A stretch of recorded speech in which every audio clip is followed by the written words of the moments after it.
Ladies and gentlemen, how you all doing? This is Con Ulrich. Climbing route, hello, hello, hello. And folks, it is Thursday, which means it's time for Game 2 for our coverage this week of the Steel Division Season 3 League.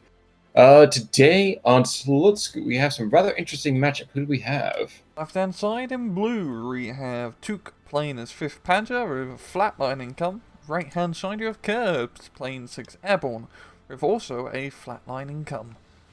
I will say, Curbs, to me, I want to be on his side because he has things like the Tetrarch Little John here.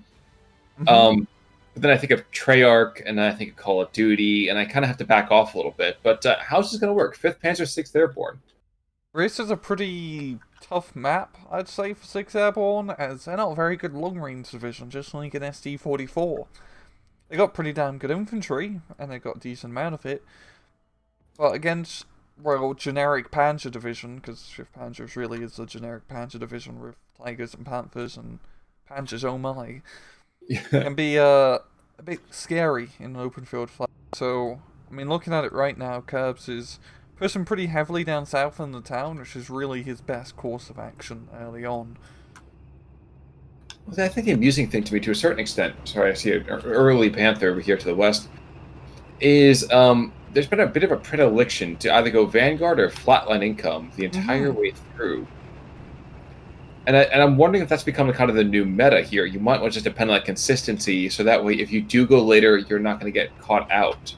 Yeah, Vanguard's pretty nice. It gives you a lot of points early on, where really A phase is one of the most important phases in the game.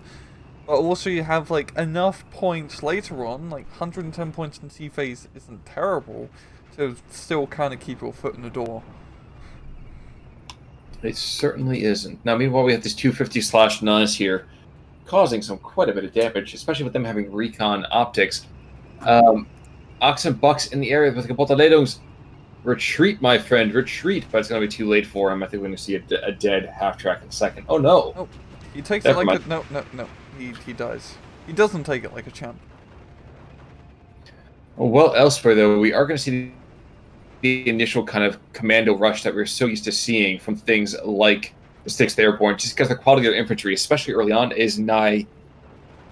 It's nigh unstoppable. Yeah. Commando infantry is so good. Yeah, the airborne engineers, especially once they get behind enemy lines, would ready to trait if that does happen, which usually happens early on. It's a nice thing to have. I like how he's using his Tetrarchs and MMG carries to give fire support. He's got leaders buffing everything. It's pretty lovely. It's a pretty good push here. And Tuuk, I mean, this is really where Tuuk is going to fall behind, is in the classic town fight. You really need to try and push in the middle or up north, where he can use heavy tanks to his advantage. That's certainly true.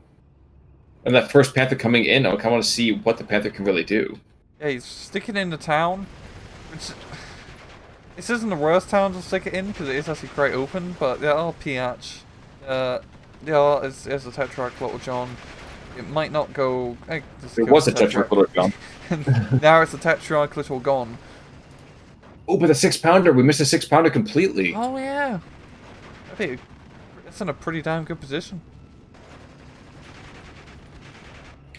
And the Centaur, which is kind of unusual. We don't tend to see very many Centaurs. No, I thought they were went extinct like a couple thousand years ago. Yeah, actually, I think that happened in the Hercules movie. It chronicles the death of a lot of Centaurs. Oh, I can't believe he did, yeah. Hashtag The Rock did everything wrong. Tear down the rock. Give me pebbles. But in the meantime, airsoft's being poured out of every orifice, and since it is coming out of every orifice, you know it's going to be shit. Hey. And yeah, you know what? But more Tetrarchs coming the other direction. So those guys discount everything, really. Not even as good as half-tracks. I'm surprised the half-tracks went down as quickly as they did. Yeah. Ooh, but I didn't realize actually with these 4 75mm howitzers down to the south. This is crazy. We never see artillery con, but we're seeing a crap load of artillery being brought out here in this match. And I mean, that's just a lot of firepower that you can put down with 75s. And that's the thing. The Pack Howies over here just don't seem to get as much play as they deserve. I feel like these guys, unsung heroes of a lot of the Western Division decks. Yeah, they're pretty good. They're nice, they're cheap. They're like mortars, but with a little bit of extra range. Yes, Plus, they're sir. anti-tank if the worst Yes. comes to worst. Which usually doesn't happen on SD2 because your artillery can shoot all the way across the map, so there's no reason really putting it in most cases where it can be shot. It is certainly the case. I'm sorry, I'm watching this Pack 36 try to engage this Centaur and just whiff constantly. My God, sir. My God. Having a Nope. hard time.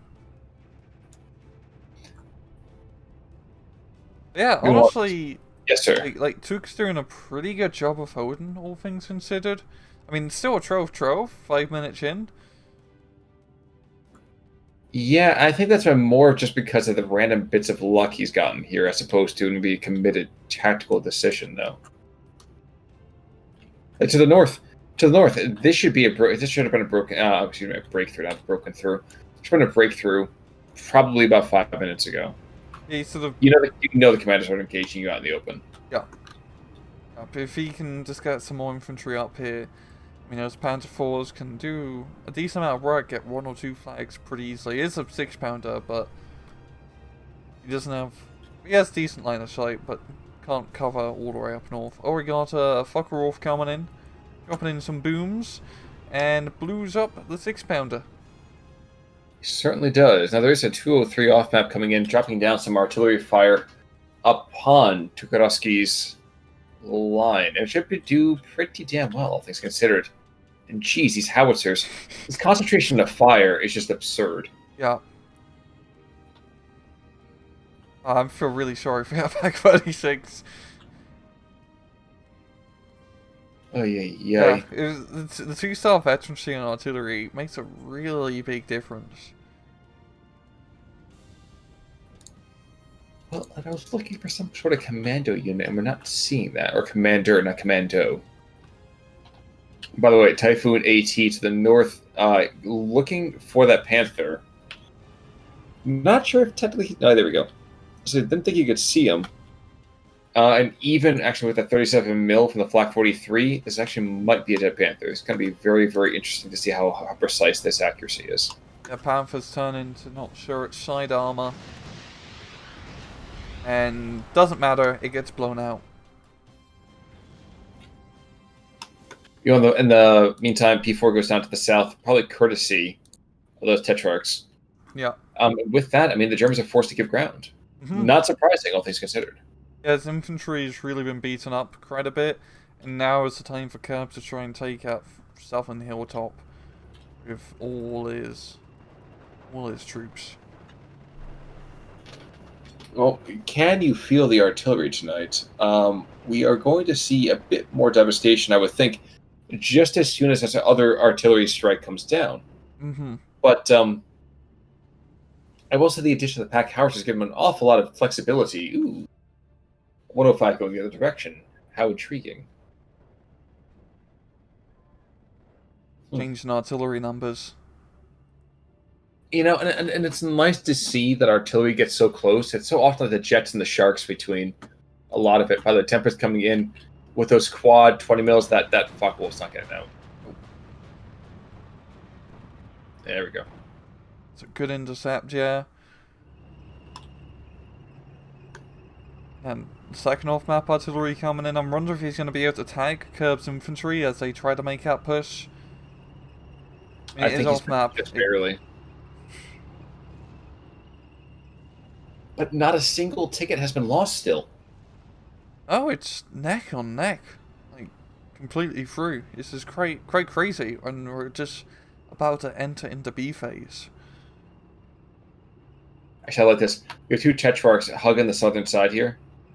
Yes, they're going to get seen eventually, but if you can lock down this actual approach, this is a nifty little spot here. I never really thought about doing that.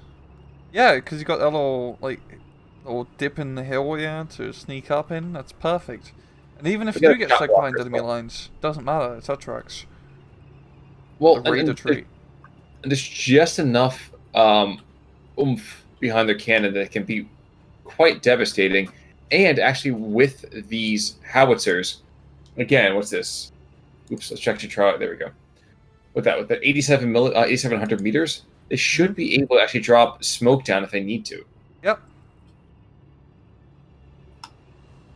And I honestly think that Tuuk's soft map artillery's done a pretty good job in shutting down that initial push from Curbs, giving Tuuk enough time to actually bring in some infantry reinforcements.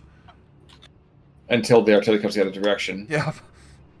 And the mosquito comes down, so this is going to cause no small amount of consternation here.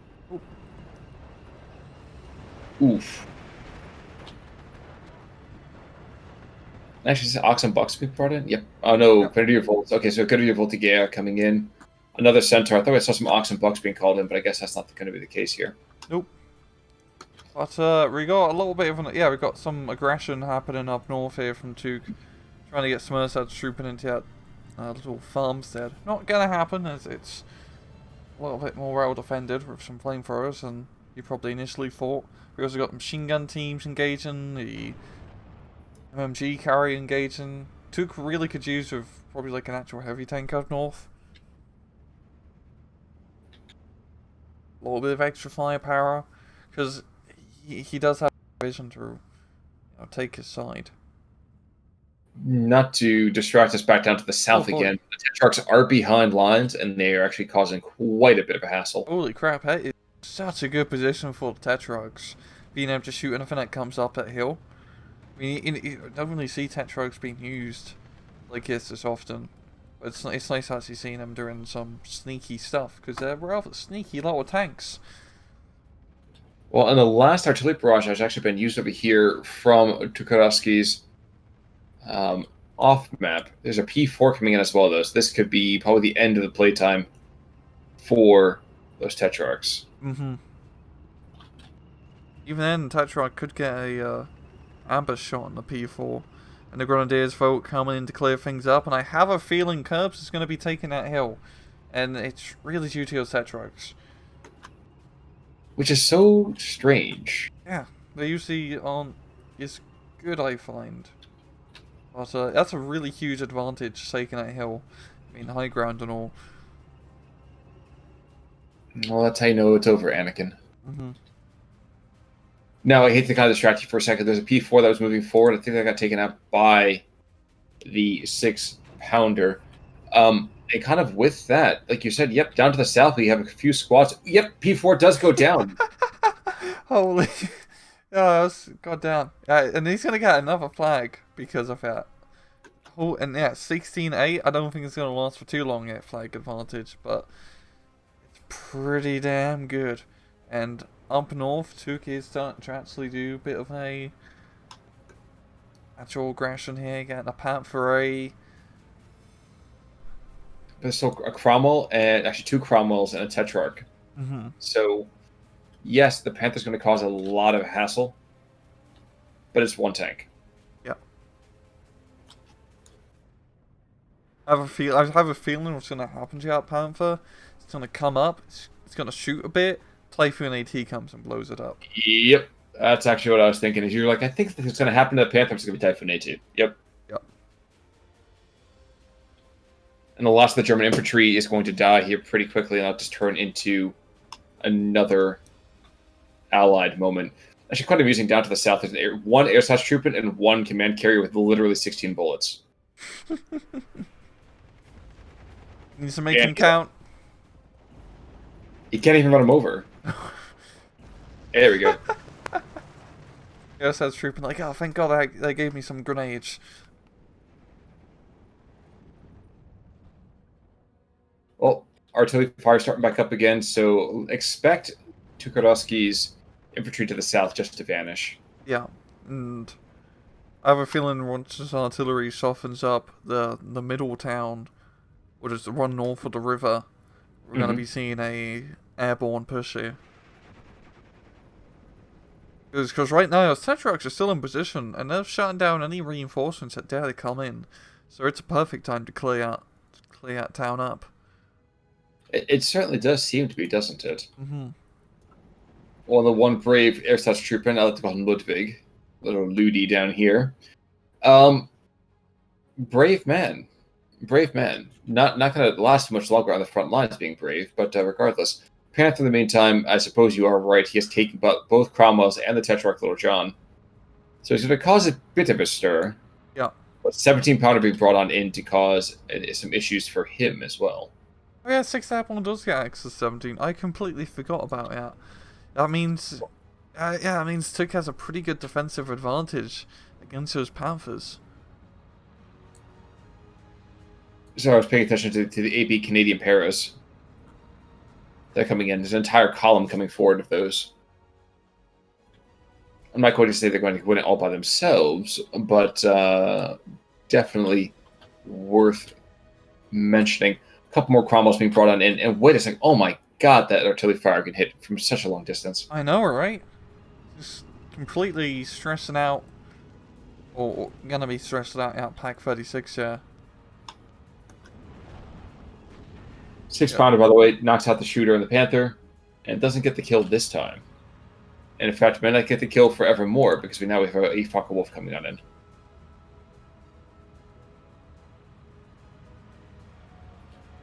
But it's kind of the same story every single time, isn't it? We have a huge bomb coming on in, takes out one piece, and then generally, we'll get taken right on out in turn. Mm-hmm. But this time he's keeping the Fokker Wolf on the field. With the bombs dropped, it's actually a pretty respectable fighter against that Tempest. And it's going to come to a head-on, isn't it? And Tempest... Yeah. And he'll get away, but he's going to be quite wounded from that. Mm-hmm.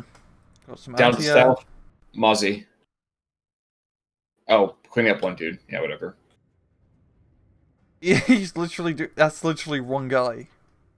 A little bit overkill. 900 kilograms of bombs. Napalm bombs, yeah, that is a brutal way to go. By the way, here comes your push in the south, and here comes a TOT barrage. This is at 381 shells as well, so they're not messing around. No, he's not. He might accidentally hit his own troops a bit with that. Yeah, they knew the risks. And I think, is that the Typhoon to the north? Are we going to see a Typhoon on that Panther? Yeah. Yep, Typhoon. We got a Tiger now here. Yep, there we go. A Typhoon AT is like surprisingly reliable as an anti-tank killer. Yes, indeed. Fokker Wolf a little bit late to the party.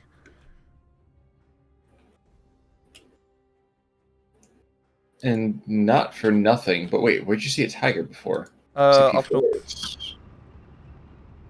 It's all Never right, mind. yeah. Gotcha. Yeah, Tuuk is doing this northern aggression, but he hasn't managed to take either of the two flags which are close to him. He's pretty close to, but he just needs a little bit of extra infantry support to try and just run across the open field while the heavy tank backs him up. Well, and let's be honest here. Anything he's giving to the north, he's losing in the south. Yeah. At this point, I'd think the south is kind of just a lost cause. Wait, so you tell me the south is not going to rise again? I don't think so. They've been thoroughly crossed. I certainly hope you're right, sir. I certainly hope you're right. Falkbolt's just kind of hanging out though. Going to make a couple of runs over here, looking for 6 pounder and then HMG, which I get, I really do. But it's not going to be enough to keep him away from that Tiger, for at least for the moment.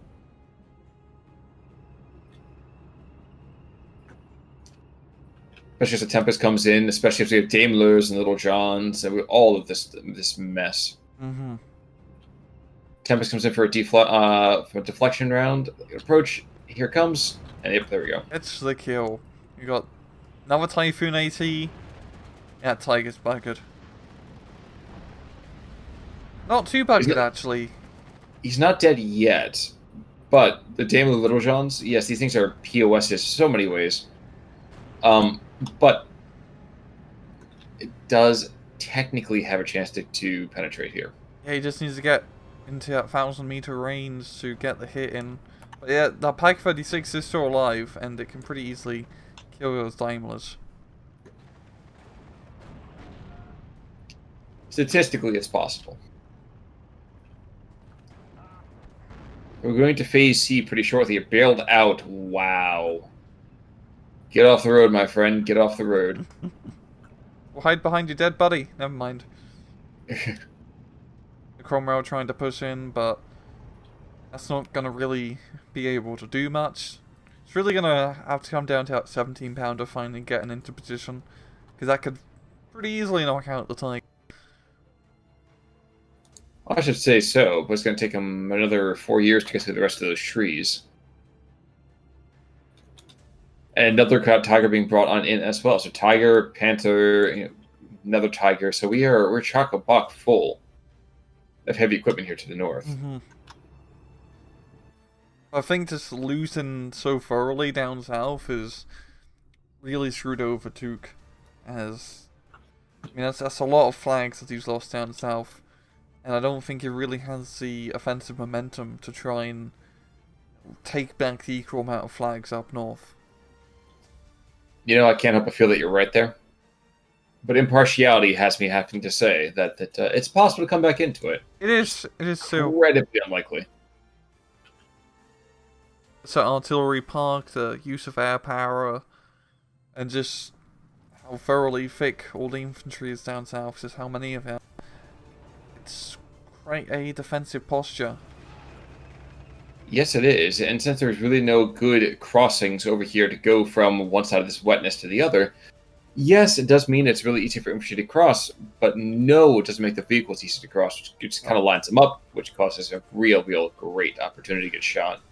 Speaking of getting shot down south, Curbs was moving up the 6-pounder into position to pretty much shoot at the spawn on that hill, which would be a pretty damn good position to be in.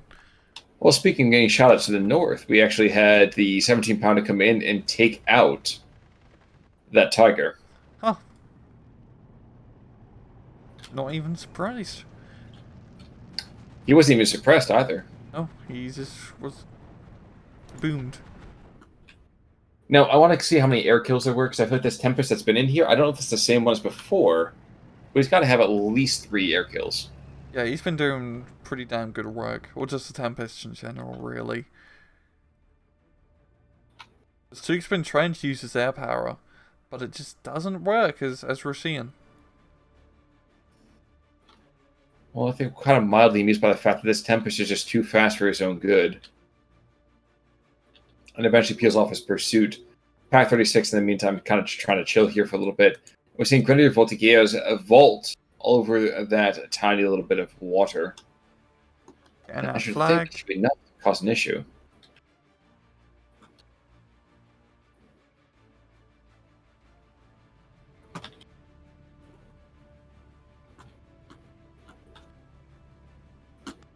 Well, they haven't gotten the flag yet.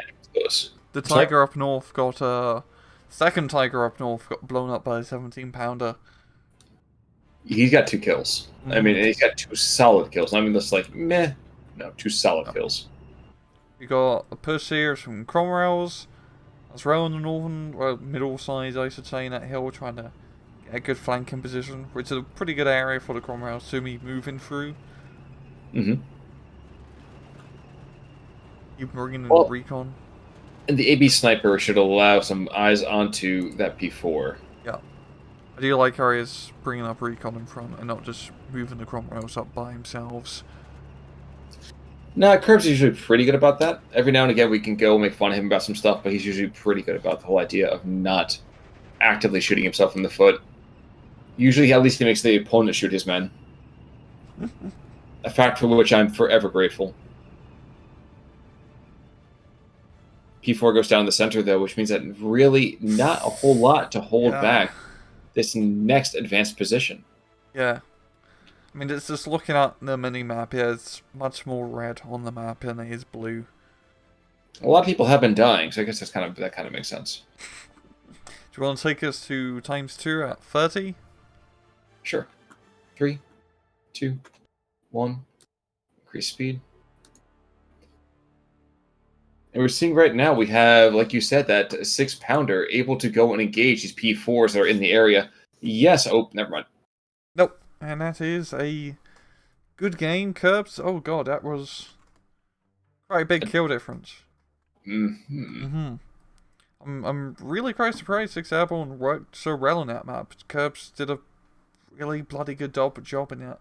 southern like push, and just had a just enough defense up north to keep it under control. While looking at kills and losses, Typhoon did acquitted himself well, as did a Tetrarch or two. Yeah. Typhoon AT 3 kills, 2 of which were Panthers, so really hard to top that. But losses, yeah, fifth Panzer is. It's the same thing with Second Guard Tank Corps. During the initial release of the game, its divisions reached shore a lot, but now with some of the newer divisions, they're a little bit outclassed in terms of being a Panzer division. Like 21st is arguably better. But that's kind of the thing. I mean, it's just the idea that you have to go and successfully stave off the armored assaults and continue to have that recon. Yeah. Like, 5th isn't terrible, but it's just not great. Yes. Either.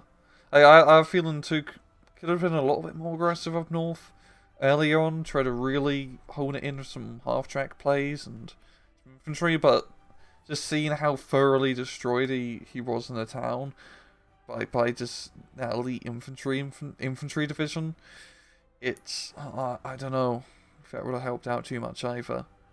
It was a tough. He was in a tough position, it feels like. Indeed. But we won't belabor the point any further. Folks, with that in mind, we will see you, it looks like, on Saturday. And until next time, of course, as always, I'm Con Ulrich. I'm Rangru, take it easy.